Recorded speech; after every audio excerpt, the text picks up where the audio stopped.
Welcome everyone to Conscious Corner with Courtney. Today's conversation is for the lawyer who has built success but quietly wonders why it still doesn't feel good.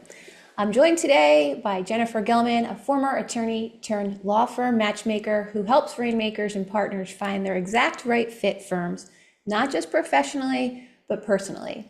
After years of practicing law and then working closely with highly successful partners, Jennifer began to see a troubling pattern. Lawyers who were thriving on paper, yet deeply unhappy in their lives. That realization led her to develop what she calls the 6 pillars to becoming a happy rainmaker, a framework that helps lawyers care for themselves, define boundaries, plan intentionally, and design careers and legacies they actually want to live inside. As a former litigator of 20 years and a mom of 3, I see the same struggle in my mindfulness work every day. Chronic stress narrows our perspective and convinces us that this is just the price of success. This conversation is about expanding that view and remembering that you don't have to choose between a successful career and a fulfilling life. You can have both. So it's with great joy that I welcome you, Jennifer. Thanks so much for being here. Thanks so much for having me. My honor. So I'm curious, what were you seeing repeatedly in successful lawyers that made you realize something deeper was missing? Well, I guess I was always sort of jealous of those corner office people with all the clients, and it felt like they had really made it. When I was still practicing, I really looked up to them and thought, well, if I could be like that, then I would feel really satisfied because a lot of them really enjoy practicing law. They Yeah. really enjoy the intellectual aspects of it. They really like their clients, but sometimes they're caught in a situation where there's just so much friction. They're at the wrong firm and they can't possibly do the A plus job they want to do and still have a life outside of the office. And so it just, I mean, the mental health and wellness issues in the legal profession are astounding. I mean, Yeah. the suicide rates and the alcohol and drug abuse rates, but even aside from that, there are attorneys having a fatal heart attack in the middle of the office at 47, and Mhm. there's a lot going on. So even those like super successful people still felt the overwhelm and the stress and the weight of the world on their shoulders when they were somewhere where they just couldn't do what they wanted for their clients and still have a life with family or friends or hobbies. And I sometimes just making the switch to the right firm Mhm. is enough, but sometimes there a little more is needed. Yeah, yeah. And I think that it's not that it's that there's something wrong with that lawyer or that it's a personal failure issue, but it might just be more of a structural or a cultural issue. Maybe the work environment or the setup there isn't right. So when did you understand that it's not necessarily that career dissatisfaction is because of any type of personal failure, but maybe you're just not experiencing the optimal fit? Yeah, I guess I just always figured, like, I knew a lot of people who went to law school and probably shouldn't have. They majored in some philosophy or history or something, and like the next step was, okay, what kind of graduate school should I go to? And maybe they chose law school and it wasn't really the right fit for them. But it Right. was new to me to see people who genuinely enjoyed practicing law who were that miserable. And a lot of it was, I mean, I think lawyers come to the nuisance. They're all straight A students who get gold stars and do the extra credit project, and they're used to excelling. Yeah. And then they get to a law firm and they stay up all night working on a 400-page document, and they come to the office, bleary-eyed the next day, expecting people are going to praise them for how well they did, and all they hear about was there was a comma missing on page 97. And so it's like just the structure of law firms is so different for those straight A students who are perfectionists and are used to excelling all the time. Yeah.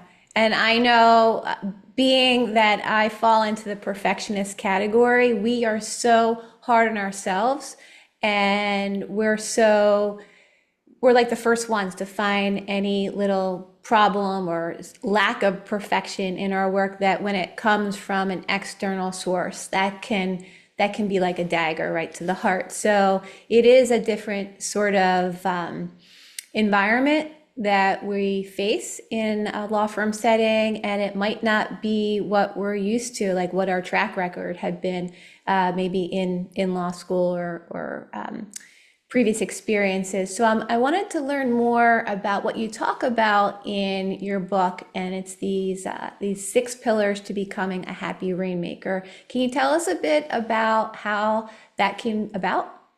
Sure. So I think that unfortunately, law schools are doing a disservice to their students. I mean, I graduated many years ago, so I hope it's getting better now. But I speak to more recent grads, and they say, everybody talks about doing a good job. Keep your head down and do your best work and be respectful. The partners are your clients. They're giving you assignments, and, eventually you'll become a better lawyer and clients will find you. Mhm. And they don't talk about how, unfortunately, law firms are businesses. They're for-profit businesses.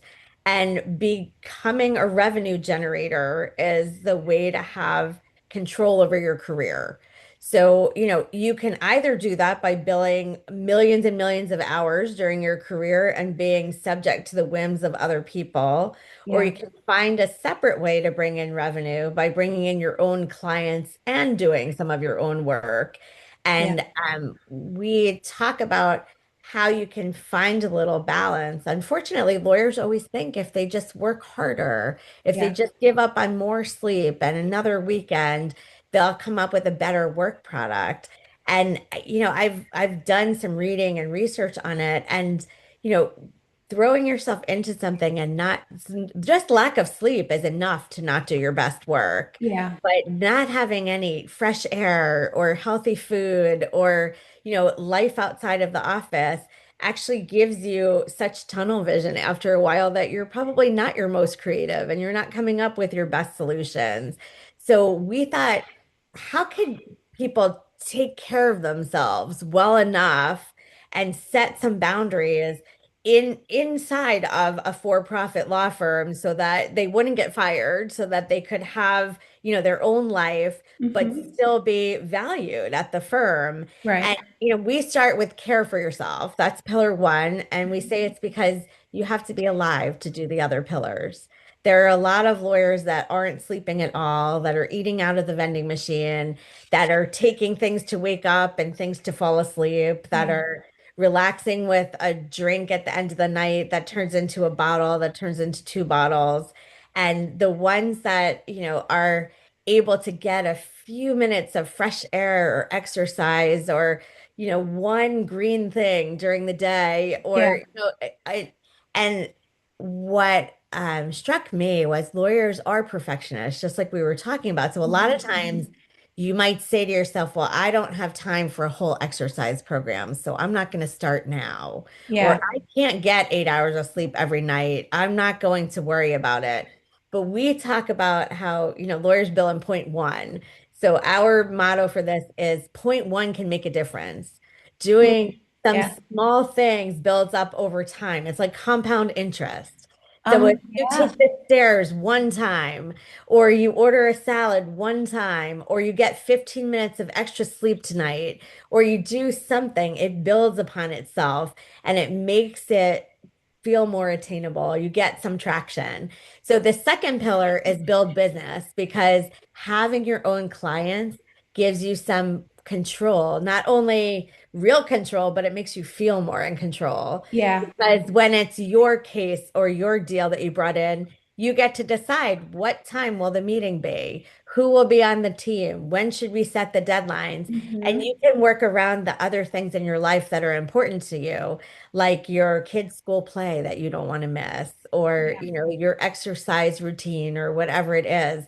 So that already gives you some more control over your schedule, and having that source of revenue that's coming into the firm lets you take your foot off of billing 3,000 hours a year to show right, that you're a lucrative lawyer for them. You yeah. can be very profitable by bringing in clients and working a more moderate amount of hours.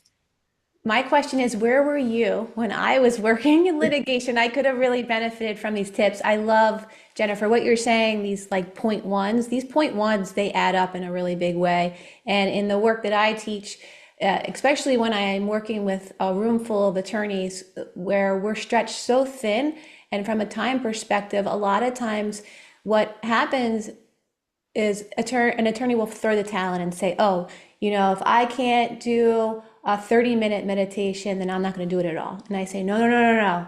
There's the no matter what practice. We call it the no matter what practice. So even on those days when your day is so full from 5 a.m. to God knows 11 p.m. at night, at the end of the day, even to just sit on the edge of your bed and feel your feet making connection with the floor, to take a few relaxing sighs, that those moments really do add up and they nourish us.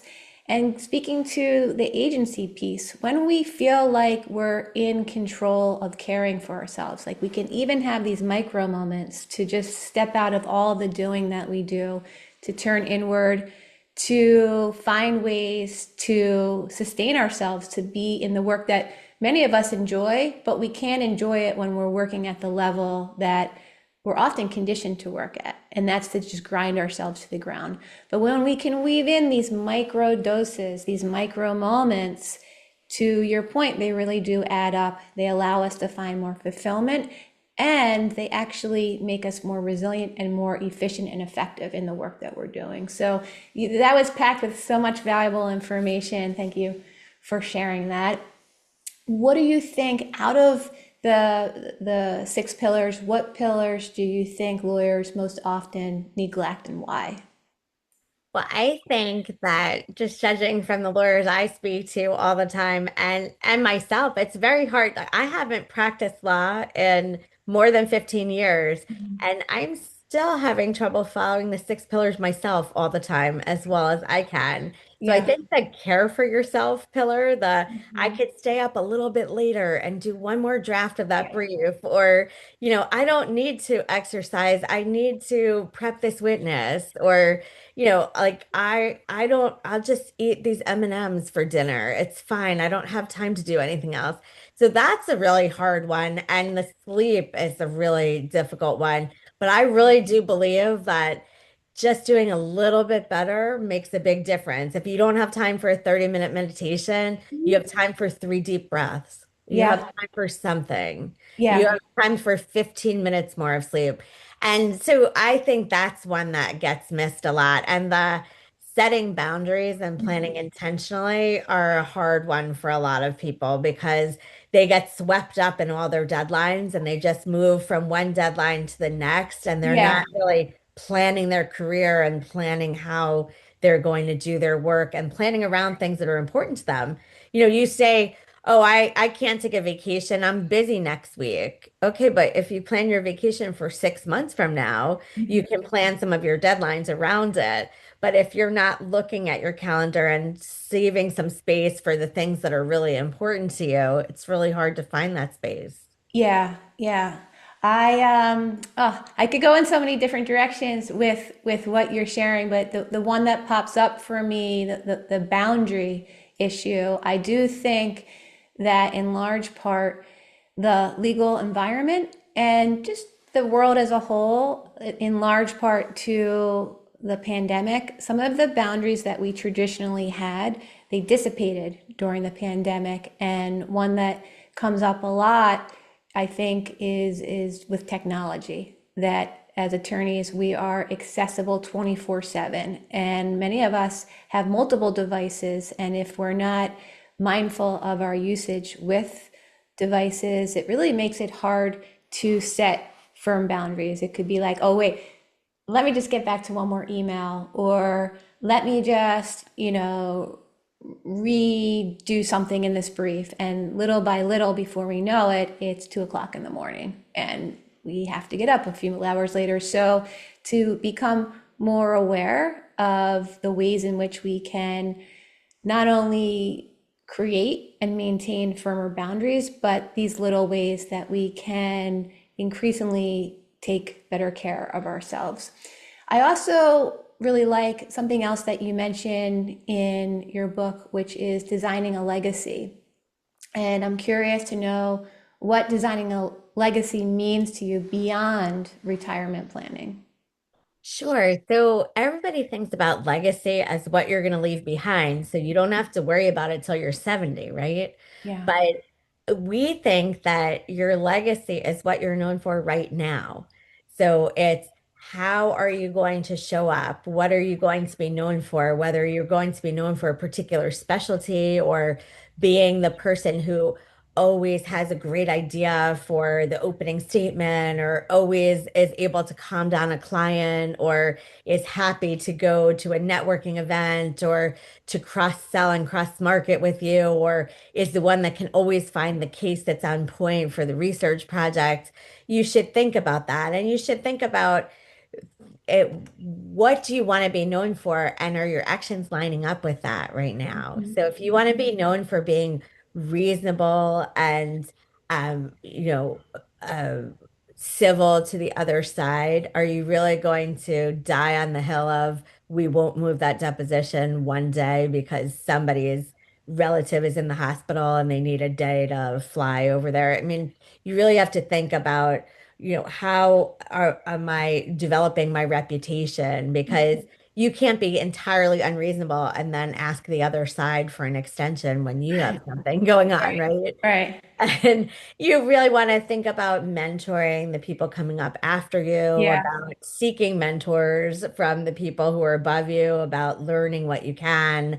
But there are a lot of lawyers that I've seen that don't have anything to retire to because Mhm. they've gotten served with divorce papers in their third marriage. Their kids don't talk to them. They never developed any hobbies because they didn't have any free time. Yeah. And their friends, they lost touch with them a long time ago because they kept saying no all the time. And they Mhm. can't think about what they would do if they didn't go to their corner office every day. And Right. so we talk about, well, what is it that you love about being a law firm partner? Is there something that you could keep doing? Could you mentor, teach, or write a book, or maybe just keep doing business development and referring clients to your old firm? Or maybe you have a dream. Maybe you want to go to culinary school or take a cruise around the world. Let's think about planning toward that. Yeah. And, with law firms, we really should be planning toward the next generation as we get to the top rung. We have to make sure that there are other people who could help the clients and that we're helping train the next generation because hopefully somebody helped you. Yeah. Yeah. And I think that really speaks to the importance in kind of putting the brakes, the pace, the pace of the legal field in particular is one that moves at warp speed. And we're not always able to adjust things, depending on how a court assigns a trial or designates a hearing. So to be able to slow down and to get a more expansive view and see what it is you really want. It doesn't have to be like what you want today, what you want even later in the month or that year, but in the big picture, what is it that you really want to achieve? How is it that you want to be remembered? Because if we don't take moments to slow down and to think about that now, and we just fall into constant autopilot, chances are we're not going to have that sense of agency. And Yeah, we're not I going, think yeah, we're not going to create what it is we want. I think that's very true. And I think that, business development is a big topic, and it's something that a lot of people don't think about until 6 months before they're up for partner, until they've made non-equity partner and they'd like to get to the next level. And then it's sort of from scratch. And so we talk about when you're planning intentionally, put some time in there for sleep and exercise and seeing your friends or family or pursuing a hobby, but also put a little bit of time in there every week for business development because that's like compound interest too. You're Yeah, creating yeah, relationships over time. You can't create all those relationships on December 31st. You have to do it all during the year. right. And when you're thinking about what does my career look like? What would I like it to look like? That's how all the six pillars fit together. We recommend doing a business plan, even as an associate, to think about what am I learning? What would I like to learn next? Which kind of clients am I pursuing? Which kind of Yeah. industries would I like to get more involved in? Should I go to a conference or write an article or do whatever?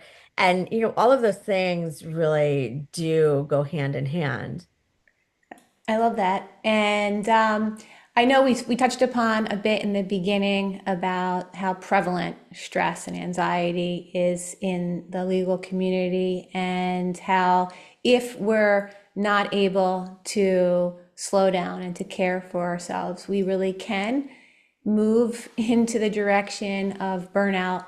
So I see, this in the work that I do on the mindfulness front. I see how stress can really limit our access to clarity and choice. I'm wondering from your perspective, how does burnout impact career decision making? Well, I think that it's very important to try very hard not to get to that point, but to know how to ask for help and who to ask for help and what you need. If you're really experiencing burnout, having a long weekend off isn't going to fix it all, right? You Right. probably need some professional help. You need to step away for a little bit or change how you're working a little bit. But they did that big study about lawyer mental health and well-being in 2017, and I know a lot of the bar associations are getting together to collect research during 2026 so Yeah. that they can release findings in 2027 because it will be 10 years later. And we really are seeing a lot of attention given to mental health and wellness in the legal profession. But I'm not going to be surprised to see that those numbers are still looking a little bit scary because I speak to a lot of attorneys who are completely overwhelmed and you get to a point where if you're not sleeping and you're not getting any movement or any healthy food for a prolonged period of time, I mean, that's how they torture prisoners of war. They keep them from sleeping. And Yeah. yet we are perfectly fine with knowing that people are going for 6 months at a time working 18-hour days. And, it doesn't seem like somebody should take them aside and say, hey, this is too much. Let's figure out this workload for you. I mean, we don't think about it until somebody actually experiences, a mental or physical breakdown. And then Yeah. everybody looks and thinks, well, what could have happened differently? So we have noticed we've done a lot of Happy Rainmaker videos. They're 6 minutes, so you can watch them in point one and fit them in between things. And over, the people who have talked about setting boundaries and trying to have some balance have talked about just communicating. Yeah. If you're a first year associate, you can't just get up and leave in the middle of the day and go for a 3-hour workout, but you Mhm. can communicate and say, you know what, I do better work when I get a little bit of movement during the day. Would it be easier for you if I did it first thing or last thing Yeah. or popped out at lunchtime because I think it's going to make my work better? If whatever you're asking for, you can relate to making the firm more profitable, making the clients happier, doing a better quality of work, then Yeah. the firm will want to support you. Yeah, and I spoke to some law students recently at Villanova, and what was really interesting, it's different than when I was in law school many years ago, but rather than just showing up for the interview and hoping that this firm takes you in, a lot of the students are being taught that as much as you're being interviewed for the position, that you want to interview your prospective employer, that you want to make sure that you will be able to go out maybe at lunch and take a walk, around the office building, or you will be able to, if you want to take maybe leave a little bit earlier on any given day and take a workout class, or you don't have to sit in front of your computer and eating your lunch out of a Tupperware 5 days out of the week. So that's really important insight to have. And also getting back to your analogy to like how prisoners are forced to hold long hours and stay awake, and they're sleep deprived and they're not eating well. So often, the attorneys that I'm working with, they are either burned out or they're approaching burnout. And as you said, it doesn't have to be that way, but it's almost like we wear it like a badge of honor when we pulled an overnighter, an all-nighter, or, we say to our colleagues, we brag that I haven't, it's 7 o'clock and I haven't eaten all day. That on some level, there's still the message that like, wow, that you're really working hard and you're a go-getter and you're doing great work. But I think that is changing. I see more and more there are practitioners who really value the importance in self-care and knowing that I use this, and we've heard this analogy a lot, but that we have to put our own oxygen mask on before we can do a good job at helping our clients or really make the firms where we're working profitable. So I can't stress enough the importance of self-care and wellness. And it really excites me that this is such a core part of what it is that you're offering people. So I Yeah, wanted to, yeah, I I wanted, agree completely. I think that that people who have made it, the bigger rainmakers, the senior partners, should do everything they can to model this behavior, to take their vacation, to go yeah, home for dinner sometimes, to talk about, you know what, I'm really tired. I'm going to make sure I go to sleep earlier tonight yeah, because that sets the example for the more junior people under them. And just like you say, put on your own oxygen mask. We tell our attorneys they have to think of themselves as Olympic athletes. They yeah, have to get some sleep and some yeah, healthy food and some movement so that they can give that high level analysis and advice. yeah, The clients expect you to be at 100% all the mhm, time. They don't yeah. expect you to have you after three all-nighters when you can't remember your own name. Yeah, the work 100% is not sustainable if we don't have some type of regimen that includes a lot of resources to promote greater self-care. And I saw it for myself in the 20 years that I worked as a litigator. I very much was approaching that point at the midway part of my career, feeling depleted, feeling exhausted, nervous system completely out of whack. And through learning mindfulness and ways to foster deeper self care, that allowed me to do some of my finest work in the following 10 years. So I know from personal experience, I know how challenging it can be to work in a legal position, to work in a firm setting. And I also know the power of self-care. So I want to just touch upon, not touch upon, we've been diving into your book, but I want to ask you about what your hope for, that with your new book, The Happy Rainmaker, what is the hope that you have that this book gives permission for? Well, I was hoping that I could change the legal industry. And so, the way I recruit is a little bit different. And we were hoping to change the legal industry one rainmaker at a time. That's what we used to say. We thought if one person who ran a big practice was happier and better balanced and modeled better behavior, it would help the whole department and everyone on the floor, and maybe everyone at the firm eventually. But I can't work with enough people to change the whole industry as fast as I want to. Right. So we came up with resources for everyone else. We have a whole website page all about the 6 pillars to becoming a happy rainmaker with videos and all kinds of articles and different things so people can use point one snippets of how to create a sustainable, enjoyable career that they can stick with over Mhm. time. But I feel like we're still not reaching enough people because I still read about attorney suicide and the alcohol and drug statistics are horrible and the anxiety and depression statistics. And there are still stories of, lawyers who are dying from a heart attack in the middle of the office at, the last one he was 51, but the one before that was 47. And I think everyone should live to be 100. So Yeah. I wanted to reach as many people as possible. So I've always really enjoyed the Go-Giver series, Bob Mhm. Berg and John David Mann. It's been like sort of a guiding book for me. Yeah. And I was trying to think of why it made such an impact and why I returned to it over and over. And it's because it's such a pleasant story to read. It's written as a business parable. I read a lot of dense things all day, but when I take a flight, I always pack that in my bag and I read it Yeah. over and over. And I feel like I might get something different out of it every time. So I always was thinking in the back of my mind that it would be lovely to write a business parable that maybe had the impact that had, but for lawyers.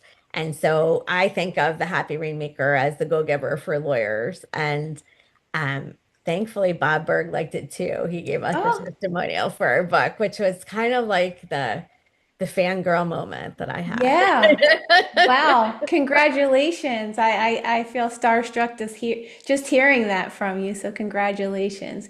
For someone who's listening or watching right now and they're wondering if the book is the right one for them, what would you say? Like, who is this book especially for right now?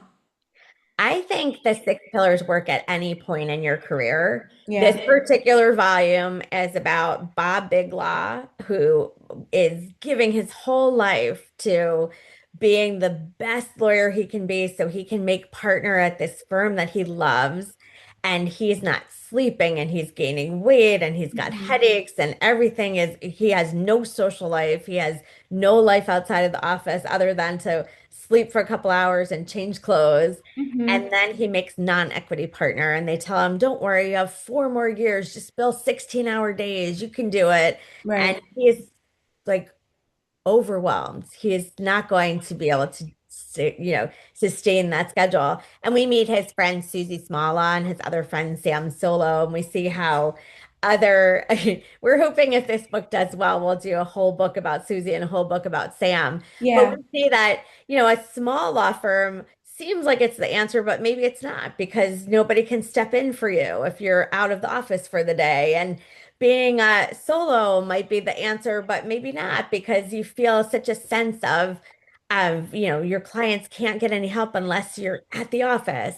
And Right. so I think it's for anybody who's figuring out as a law student or a young lawyer how to have the career they want, how to Mhm. actually become a partner if that's what they want. But it's also for that rainmaker senior partner who is wondering, is this all there is? I thought I would be happy if this is where I got to. And everybody in between who's kind of worried about whether they can sustain this. Is this the kind of lifestyle that's going to kill them, or is it something where they can get a little more balance? Because I think our six pillars framework really can help at any stage of your career to have a sustainable, enjoyable practice. Yeah, yeah. No, I agree. And I love that there are so many resources. It sounds to me like you're offering through the book and everything surrounding the book. So whether you're a Susie, a Sam, or Big Bob, it sounds like you're able to support and work together with many different types of lawyers. Yeah, and actually we have a workbook that goes along with it if you want to keep track of your point ones. And we Yeah. also have a quiz to see which pillars you're doing a little bit better with and which ones you should focus on right away.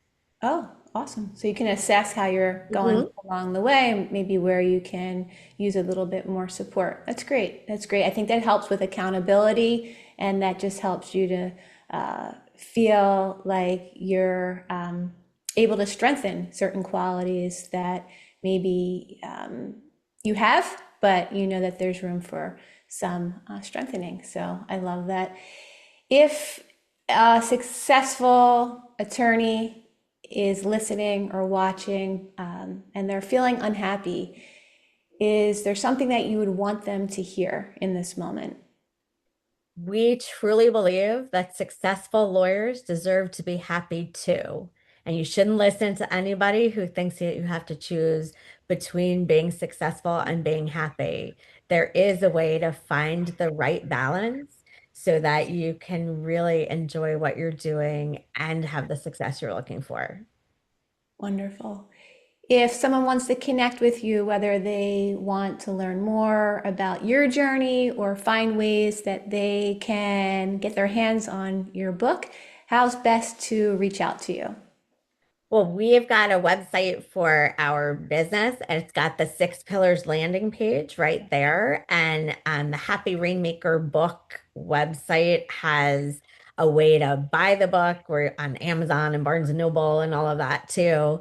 Right now, we're releasing the Kindle and the hardcover, and then and a little bit later, we're going to have the audiobook for anybody who wants to kill two birds with one stone and take a walk and listen at the same time. Yeah, I But and I'm pretty active on LinkedIn trying to share some of these resources too. So we'll give you all those links so you can share them with everyone. wonderful. And I know you showed me before we went online, you showed me a little bit of the book, the front. Can we see a sneak peek? Awesome. Awesome. This Well, is our unhappy lawyer who applies the six pillars to get to a place where he's happy. We've always used that particular character doing things in the wrong setting. So he is trick-or-treating with his kids, but he's typing on his laptop, or he's yeah, watching the fireworks on the beach, but he's wearing his suit and typing on his laptop, or yeah. at Thanksgiving dinner. And so we finally made him happy, and we think we're going to have to draw a new character because this guy found some balance. You're speaking my language because the people that I work with, I see so much where we're not truly present. We're so connected to our work, and we can give ourselves moments to disconnect. And that disconnect, that ability to connect more fully with ourselves, is what in turn allows us to do really exceptional work. And I even noticed in the last image of that gentleman, he's more upright Yeah. and he's standing with a sense of dignity. So I really do, I think that speaks volumes in and of itself. So thank you so much, Jennifer, for your time here today, for sharing all this valuable information. I'm really excited for your book launch, and I'm also looking forward to supporting you in your launching of the book and on LinkedIn. So thanks again for connecting and for your time here today. Thank you so much for having me. It was great getting a chance to talk to you. Likewise. Take care, everyone.